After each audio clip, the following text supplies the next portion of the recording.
they should be putting in more paddle content. I'm not 100%. talking about in paddle magazines or newspapers. I'm actually talking about in mainstream media. So we have Suzanne Baum here today, who's a journalist and a huge paddle enthusiast.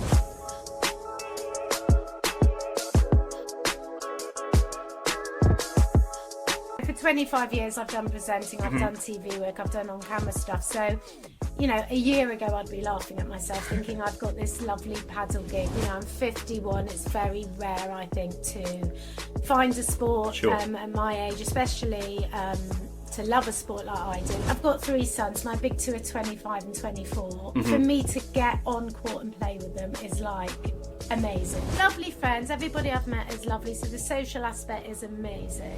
I've sort of been thinking that, you know, to spearhead people in, that maybe parks should be opening paddle courts. Right. So I've always interviewed celebrities and it's always been golf they've spoken about. Up until about 2 years ago, I remember I interviewed David Beckham. He was the face of a new whiskey brand. Right. And I think that's the first time one celebrity's actually spoken about paddle. I actually feel strong and powerful when I hit the ball. Really? And I've kind of even got finally a tiny muscle. The paddle community has been fabulous, and what I've realised is everybody supports everybody, which is lovely. Like, no one cares if you've had a rubbish shot or you know you do a double cert. It's such a positive space to Yeah. be involved in.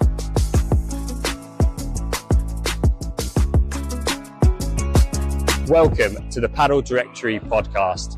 I'm Toby Bawden and I'll be your interviewer for the TPD Podcast. We're going to have guests on from all walks of life within the paddle space, whether that be high-class coaches, national governing bodies or general influencers, as we all look to navigate this amazing sport in the UK. We can't wait for you to tune in.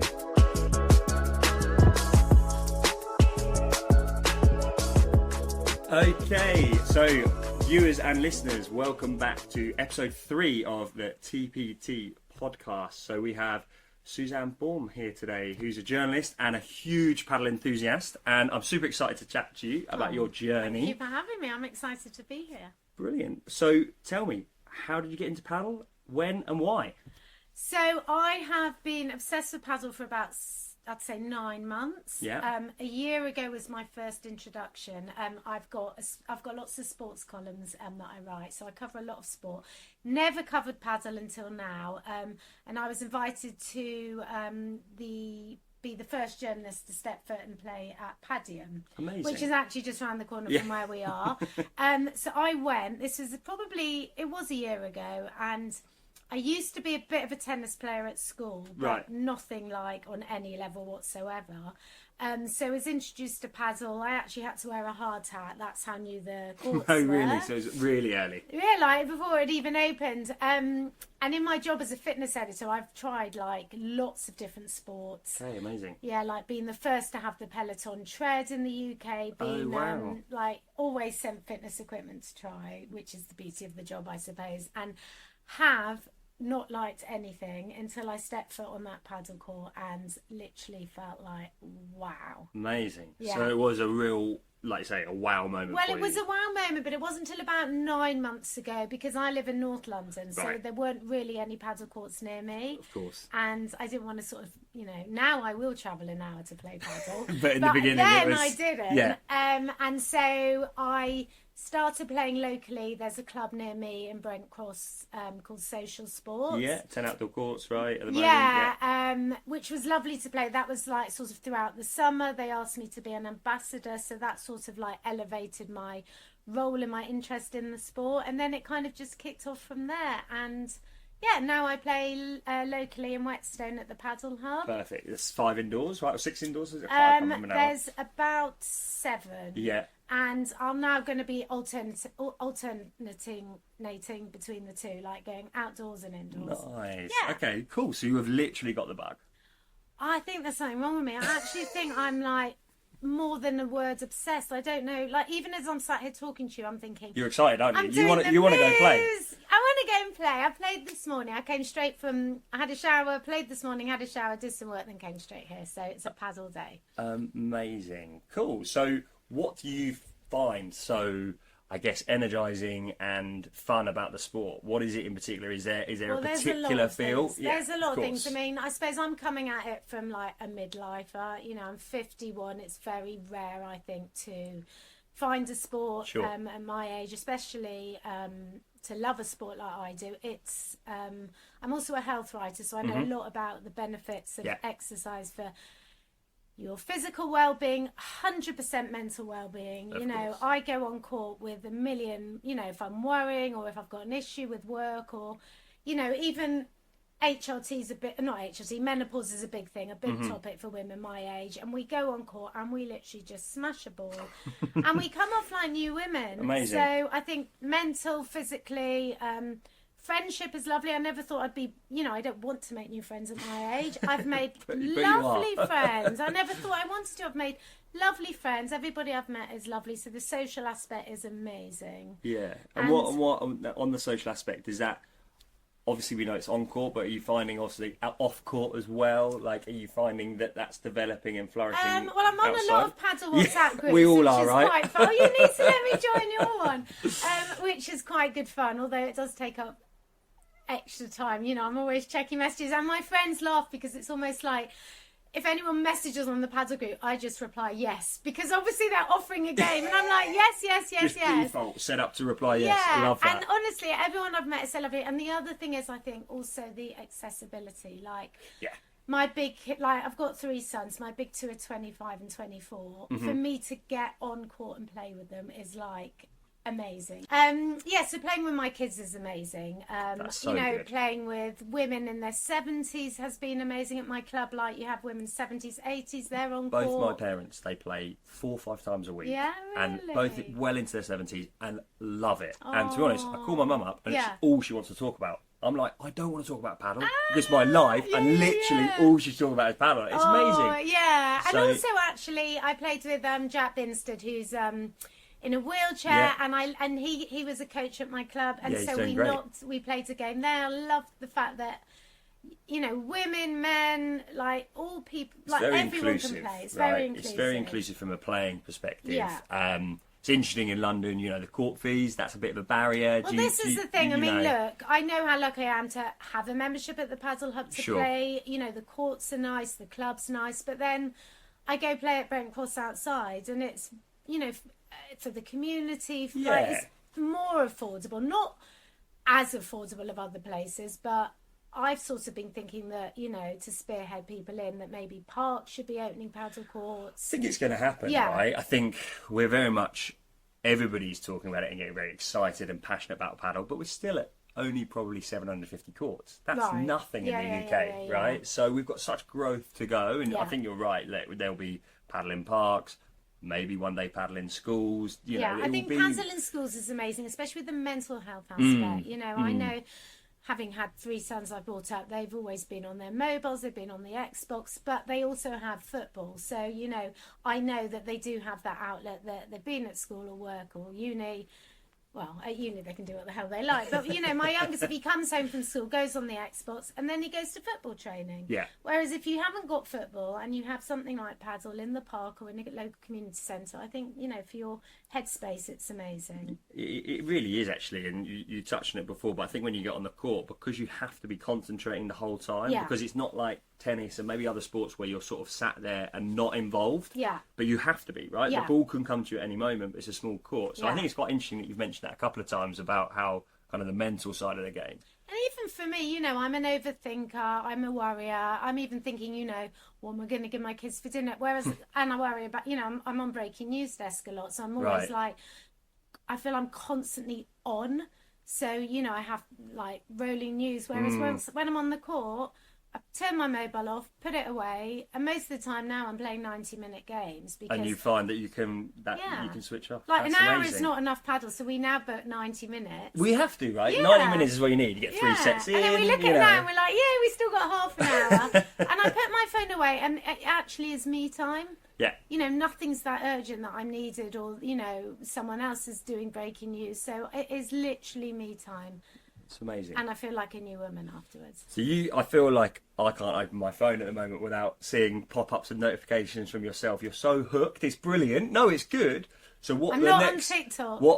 Oh, I'm not on either. I'm not doing that. No. But what is your involvement in the sport? How does it look in the next sort of 6 months? Because I think there's an announcement that you're going to be presenting for R3. Yeah, well, I suppose a lot. For 25 years I've done presenting, I've done TV work, I've done on-camera stuff. So, a year ago I'd be laughing at myself, thinking I've got this lovely paddle gig where I'm going to be hosting the R3 event that's like the big, well, I think it's going to be in Bristol where you're going to be, George, and it's €18,000 prize money. The biggest in the UK. Yeah, which I think is so great. far. It gets people involved. It gets the sport out there. There's a lot of women signed up, which is exciting. I think Well, it's got a lot of people talking, right? And Yeah. we're going to have players from all over Europe so. I'm coming going to to be compete. interviewing Brilliant. their players as they go on court, as they go off court, and just I think bringing my enthusiasm to the game. Well, I'm enthused.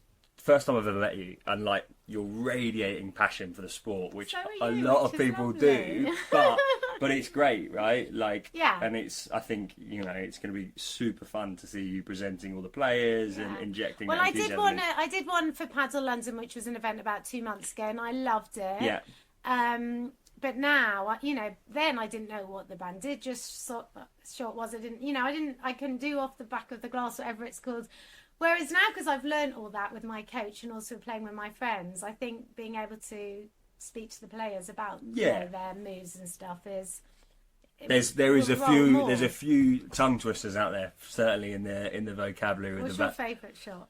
My favourite shot. Oh, that's a good one. For me, it's the Chiquita. Yeah, see, now I'm going to sing the Chiquita song.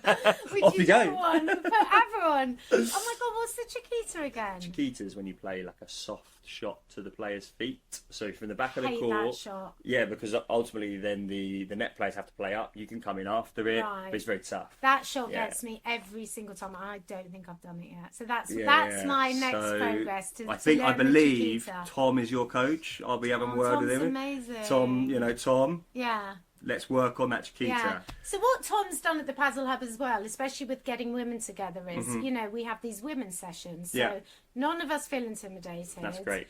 We're not playing against the guys that are sometimes stronger, and that's what gave me the passion. These 90-minute round robin lady sessions. That's great. So he's there. They're encouraging female only sessions where you can kind of play within a space that's not maybe intimidating, and that's great. And that happens regularly every week, or so I go twice a week, and then I do that in a mixed session on a Sunday night. So I think now I'm more confident to play against the guys if it's evened out. Yeah. And I think it can be, but I go to so many clubs up and down the country, and you see it, and you see guys just thrashing the ball around. Yeah. And it's like, what's the point? Yeah, Do you know especially what I mean? with the serve. What are you gaining out of this? So I think it's really interesting to hear.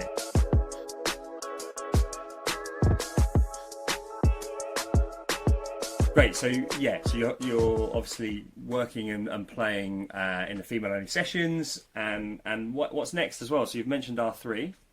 Yeah, so R3, which is lovely because my skill set is interviewing, presenting, hosting. So I'll be putting that all together with my passion for paddle. And don't know. I mean, what I do want to do is, and I've been telling the LTA this because we've been chatting about working together. They're very keen, I know, and I think Steve came on your first podcast. Absolutely, to push it out and to get more females into the game. 100%. So if I can help do that in any way, I mean, I've brought on now probably, I don't know, maybe 200 women, not because I'm anyone particular, but I suppose when you're a journalist and you have an outlet... You've got that reach, haven't you? I've got that reach. Yeah. I've also got a small social media platform, so I sort of bang on about paddle there and probably bore the pants off of my followers. But I've gained followers, actually. And I was going to ask, paddle actually. community has been fabulous. And what I've realised is... everybody supports everybody, which is lovely. No one cares if you've had a rubbish shot or you do a double it's such a positive space to Yeah. be involved in. So I was going to ask that actually. Yeah. Has coming into paddle affected your social media presence, or has it ignited it even more? Well, to be honest, firstly, I think I'm at an age where I don't really care about in terms of how many followers I've got. You're not chasing them. The thing about me is I've always been authentic and honest. So I think there's sort of no which I think people like when it comes to things like breaking news. I don't elaborate on anything. And in the world we live in now with media, you never know. Like, yeah, it's really just about knowing who you can trust. Yeah. And I think I'm fortunate that I've built up an honest reputation. So, yes, everybody in Padel's been lovely, and I love it. Because it also means I can just chat to people. Like, I can message George, like, something about Padel, and just know that we can have some Padel chat. I think what's amazing, and I'm fortunate that I've been in it almost 10 years now. Yeah, you must think all this like newbies. No, but it's brilliant because we were all newbies, right? Yeah. So we've all been on that journey, and I think that's why it's a new sport. It still is, as I alluded to. So it's like there is that common space to be like, how did you find out about it? Where are you playing? Who have you played with? And I think it's just that journey we're all going on, which is exciting. I say to my husband, like, I wish now I'd have discovered Padel sooner. Like, I'm so gutted I only found this now. But then there were no courts local to me, so actually... Well, exactly. Yeah. When I got into it, it was like 45 courts across the whole of the UK. Right. Now we're looking at 750. It's probably going to go up to 1,500 next year, and who knows where it'll end up. So there's so much more to happen within the sport in the UK. And the other thing is, in my job, I'm a celebrity interviewer as well. Right. So I've always interviewed celebrities, and it's always been golf they've spoken about. So, I always ask the same questions like, what do you do when you're not at work? How do you switch off? It was always golf. Up until about 2 years ago, I remember I interviewed David Beckham. He was the face of a new whiskey brand. Right. And I think that's the first time one celebrity's actually spoken about Padel. And now it's just every celebrity I was going to say, now I bet they're all talking about it, and they're playing amongst themselves. I mean, it's absolutely bizarre for me when I was coaching a lot day to day in London, and I can reel off all these Champions League winners in football that I've coached. It's just nuts. So this World Padel, this football event I went to. Yeah, how was it? It looked amazing. Yeah, it was amazing, but I was Mrs. Bossy Boots, and even when I was talking to the footballers, I was going, why are you not wearing paddle shoes? Because the one thing I've seen, mainly with women my age, is there's been a lot of injuries. Yeah. Just the roll of a heel or just, overstretching. So I think we need to be doing a lot of, and I think you've got the paddle physio. Yeah, absolutely. We need to know a lot of warm-ups. Yeah, education, right? Education. Education around equipment, education around warming up, and educating warming about... down. Yeah, exactly. It's really common. Yeah. I'm fortunate I'm still doing a lot of coaching and things, but we see a lot of calf injuries and a lot of Achilles injuries. Yeah. So it's very important. Yeah, well, I had a horrible experience. I play with like a group of 4 friends, and 2 weeks ago, one fell and she ruptured her Achilles, and basically it was a really horrible sight to see, and she went to the hospital and they said one of the things was her footwear was not really, that's so the interesting. right footwear, and that's why I said to the footballers, why aren't you wearing paddle shoes? They all turned up in their Astros. Yeah. I've had that. I've had footballers come for lessons and they're literally in AstroTurf, so I'm like, what are you doing? But also, if you're new to the sport, I mean, maybe footballers have the whole agents and everyone around them, but to me it took me a while for someone to actually say wear paddle shoes, and then I bought them. I was like, that's it's a game changer, right? Yeah. It can be something so small, but actually you're using the correct equipment that can elevate your game, but also injury prevention, which is really important. What paddle's also done is, like, I did have bingo wings, this bit of skin here. Now I actually feel strong and powerful when I hit the ball. Really? And I've kind of even got finally a tiny muscle, and I think it's also about looking after making your bones strong, especially as you get older. That's another thing I love about paddle at my age, is like, we feel strong and powerful because we are literally, okay, maybe not on this arm. You've got your like Rafa Nadal, you can have one strong arm and one not. So I've now got one tiny muscle, which is like amazing for me. No, it's so good to talk so passionately about the sport and everything you're doing. So, you're going to carry on your presenting. You've got your R3, working with them. Yeah, so anything else in the pipeline of paddle? What I'm really keen to do is I have a lot of sports columns. Not a lot. I have a few sports columns. I write for a lot of outlets, and I really think they should be putting in more paddle content. I'm not 100%. Talking about in paddle magazines or newspapers. I'm actually talking about mainstream media. So the more I can try and, especially with, I suppose I'll start with the R3, what's the pull there? Well, big names, Team GB names, prize money. Yeah. So, even if I can write about that, do an interview maybe with Catherine Rose or someone, just to show these player profiles. 100%, yeah. You know, some of them are juggling full-time work, you know, It's in the amazing. NHS with their paddle career. They're travelling all over Europe to try and compete internationally and get the fit points, so then they can break into the top 100, and of which we're now producing some of those UK players. So it's great. We need more of it, as you say. Yeah. We need that mainstream media to cover it as well. So I'd like to maybe get paddle into sort of more mainstream media, and just keep playing. I was going to say keep playing. How many games have you got tonight? Oh my God, I can only do, the most I can do is 2 a day. I have been asked to play tonight. But that's the thing, it's just so lovely. Like, everyone's like, do you want a game, do you want a game, do you want a game? And it's so inclusive. Like, you know, if there's 5 of us and if there's 4 of us and 5 want to play, we're like, well, we'll just do another court. So, and then we easily find another 3 people. So, yeah. Like you said, that WhatsApp group set to yes, ready to go at any opportunity. As soon as I see typing, I go yes. They're like, well, what are you doing, Suzanne? I'm like, it's a bit like bingo. We'll grab and dash. It's like, who wants a game? I'm like, me on the buzzer. Well, look, thank you so much for coming on. Sure. Honestly, it's been a hoot. Shall we go and play? Why not? We're around the corner from Padel. The problem is we probably won't get caught. They're probably fully booked. Yeah. But maybe we can just have a knock-up. But I'll hopefully see you on the court soon. I'd keep love playing. That. I will. And keep spreading the joy of Padel. I will always. Thank you so much. I mean, well done on what you do, what you guys are doing. It's really good. And I'll see you at Bristol.